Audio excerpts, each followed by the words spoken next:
Modi ambulance ಏನಿದು ನಂಟು? ಇದು ಪ್ರಚಾರಕ್ಕಾಗಿ ಬಿಜೆಪಿ ಮಾಡಿದ ಪ್ರೀ ಪ್ಲಾನ್. ಸಚಿವ ಸಂತೋಷ್ ಲಾಡ್ ಲಾ ಪಾಯಿಂಟ್. ಮೋದಿ ಮತ್ತು ಆಂಬ್ಯುಲೆನ್ಸ್ ನಡುವೆ ಏನೋ ನಂಟಿದೆ. ಆ ನಂಟಿನ ಗುಟ್ಟನ್ನ ಸಚಿವ ಸಂತೋಷ್ ಲಾಡ್ ಬಿಚ್ಚಿಟ್ಟಿದ್ದಾರೆ. ಆ ಮೂಲಕ ಬಿಜೆಪಿಯ ಪ್ರಚಾರದ ಗಿಮಿಕ್ ಅನ್ನ ಬಯಲು ಮಾಡಿದ್ದಾರೆ. ಜೊತೆಗೆ ಕೇಂದ್ರ ಸರ್ಕಾರಕ್ಕೆ ಸಚಿವ ಸಂತೋಷ್ ಲಾಡ್ ಹಾಕಿರೋ ಆ ಒಂದು ಸವಾಲ್ ಇದೀಗ ವ್ಯಾಪಕ ಚರ್ಚೆಗೆ ಗ್ರಾಸವಾಗಿದೆ. ಹಾಗಾದ್ರೆ ಏನದು ಸವಾಲ್ ಅಂದ್ರ ಆ ಕುರಿತ ಇನ್ಸೈಡ್ ಮಾಹಿತಿಯನ್ನ ಬಿಚ್ಚಿಟ್ಟೇವೆ. ಆದ್ರೆ ಅದಕ್ಕಿಂತ ಮೊದಲು ಹಲೋ ಕನ್ನಡ ಯೂಟ್ಯೂಬ್ ಚಾನಲ್ ಅನ್ನ ಸಬ್ಸ್ಕ್ರೈಬ್ ಮಾಡ್ಕೊಳ್ಳಿ. ಹಾಗೇನೇ ಪಕ್ಕದಲ್ಲಿರೋ ಬೆಲ್ ಬಟನ್ ಅನ್ನು ಪ್ರೆಸ್ ಮಾಡಿ. ದೇಶಾದ್ಯಂತ ಈಗ ನೀಟ್ ಪರೀಕ್ಷೆ ಹಗರಣದ ಕಿಚ್ಚು ಹೊತ್ತುಕೊಂಡಿದೆ. ಲಕ್ಷಾಂತರ ವಿದ್ಯಾರ್ಥಿಗಳ ಭವಿಷ್ಯದ ಜೊತೆ ಆಟ ಆಡಲಾಗ್ತಿದೆ ಅನ್ನೋ ಆಕ್ರೋಶದ ನಡುವೆ ಕರ್ನಾಟಕದ ಸಚಿವ ಸಂತೋಷ್ ಲಾಡ್ ಈಗ ಕೇಂದ್ರ ಸರ್ಕಾರದ ವಿರುದ್ಧ ಸಿನಿಮಾ ಸ್ಟೈಲ್ನಲ್ಲೇ ವಾಗ್ದಾಳಿ ನಡೆಸಿದ್ದಾರೆ. ಖ್ಯಾತ ಬಾಲಿವುಡ್ ನಿರ್ದೇಶಕನಿಗೆ ಲಾಡ್ ಹಾಕಿರೋ ಆ ಒಂದು ಸವಾಲ್ ಈಗ ಸಖತ್ ವೈರಲ್ ಆಗ್ತಿದೆ. ಹೌದು ವೀಕ್ಷಕರೇ, ಸುದ್ದಿಗೋಷ್ಠಿಯಲ್ಲಿ ಮಾತನಾಡಿರೋ ಸಚಿವ ಸಂತೋಷ್ ಲಾಡ್ ಬಾಲಿವುಡ್ನ ಖ್ಯಾತ ನಿರ್ದೇಶಕ ಆದಿತ್ಯ ದರ್ ಅವರಿಗೆ ನೇರವಾಗಿ ಸವಾಲ್ ಎಸೆದಿದ್ದಾರೆ. ಆದಿತ್ಯ ದರ್ ಅವರೇ, ನೀವು ಈಗಾಗಲೇ ದುರಂಧರ್ ಸರಣಿಯ ಸಿನಿಮಾಗಳನ್ನ ಮಾಡ್ತಿದ್ದೀರಾ. ನಿಮಗೊಂದು ವಿಶೇಷ ಮನವಿ, ದಯವಿಟ್ಟು ವ್ಯಾಪಂ ಹಗರಣದ ಬಗ್ಗೆ ಒಂದು ಸಿನಿಮಾ ಮಾಡಿ ಅಂತ ಚಾಟಿ ಬೀಸಿದ್ದಾರೆ. ವ್ಯಾಪಂ ಹಗರಣ ಸಿನಿಮಾ ಮಾಡಲು ಅತ್ಯಂತ ರೋಚಕವಾದ ಕಥಾವಸ್ತುವನ್ನ ಹೊಂದಿದೆ ಅಂತ ಹೇಳೋ ಮೂಲಕ ಪರೀಕ್ಷಾ ಅಕ್ರಮಗಳ ವಿಚಾರದಲ್ಲಿ ಕೇಂದ್ರದ ವೈಫಲ್ಯವನ್ನ ಸಚಿವ ಸಂತೋಷ್ ಲಾಡ್ ಸಿನಿಮಾ ಸ್ಟೈಲ್ನಲ್ಲೇ ಟೀಕಿಸಿದ್ದಾರೆ. ಅಂದ್ರೆ ಹಗರಣಗಳನ್ನ ಮುಚ್ಚಿಡೋ ಬದಲು ಅದನ್ನ ತೆರೆಯ ಮೇಲೆ ತೋರಿಸಿ ಅಂತ ಲಾಡ್ ವ್ಯಂಗ್ಯವಾಡಿದ್ದಾರೆ. ಮಧ್ಯಪ್ರದೇಶದಲ್ಲಿ ಮುಖ್ಯಮಂತ್ರಿಯಾಗಿದ್ದ ಶಿವರಾಜ್ ಸಿಂಗ್ ಚೌಹಾಣ್ ಅವರು ಈಗ ಕೇಂದ್ರದಲ್ಲಿ ಸಚಿವರಾಗಿ ದೊಡ್ಡ ದೊಡ್ಡ ಭಾಷಣವನ್ನ ಬಿಗಿಯುತ್ತಿದ್ದಾರೆ.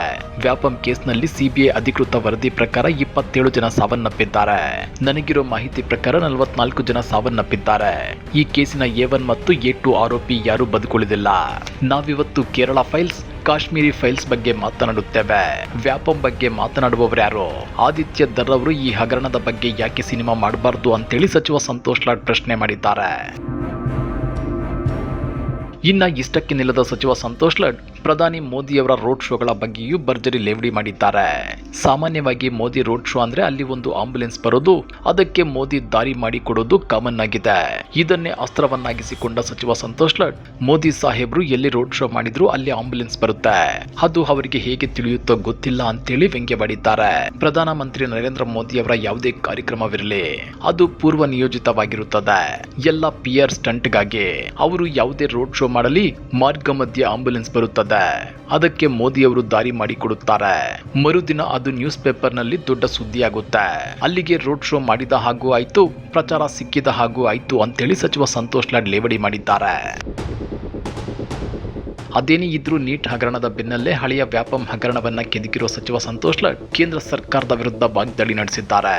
ಪರೀಕ್ಷಾ ಅಕ್ರಮಗಳ ಬಗ್ಗೆ ಸರ್ಕಾರ ಮೌನವಾಗಿರೋದನ್ನ ಲಾಡ್ ಈ ರೀತಿ ಸಿನಿಮಾ ಮತ್ತು ರೋಡ್ ಶೋಗಳ ಉದಾಹರಣೆ ಕೊಟ್ಟು ಲೇವಡಿ ಮಾಡಿದ್ದಾರೆ. ಹಾಗಾದ್ರೆ ಸಚಿವ ಸಂತೋಷ್ ಲಾಡ್ ಅವರ ಈ ಹೇಳಿಕೆಯ ಬಗ್ಗೆ ನೀವೇನಂತೀರಾ? ವ್ಯಾಪಂ ಹಗರಣದ ಬಗ್ಗೆ ನಿಜಕ್ಕೂ ಸಿನಿಮಾ ಆಗ್ಬೇಕಾ? ಮೋದಿ ರೋಡ್ ಶೋ ಬಗ್ಗೆ ಲಾಡ್ ಮಾಡಿರೋ ಟೀಕೆ ಸರಿ ಇದೆಯಾ? ಕಮೆಂಟ್ ಮಾಡಿ, ವಿಡಿಯೋ ಲೈಕ್ ಮಾಡಿ, ಶೇರ್ ಮಾಡಿ. ಇಂಥ ಮತ್ತಷ್ಟು ರೋಚಕ ರಾಜಕೀಯ ಸುದ್ದಿಗಳನ್ನ ಮಿಸ್ ಮಾಡದೆ ನೋಡಬೇಕು ಅಂದ್ರೆ ಹಲೋ ಕನ್ನಡ ಯೂಟ್ಯೂಬ್ ಚಾನಲ್ ಅನ್ನ ಸಬ್ಸ್ಕ್ರೈಬ್ ಮಾಡ್ಕೊಳ್ಳಿ.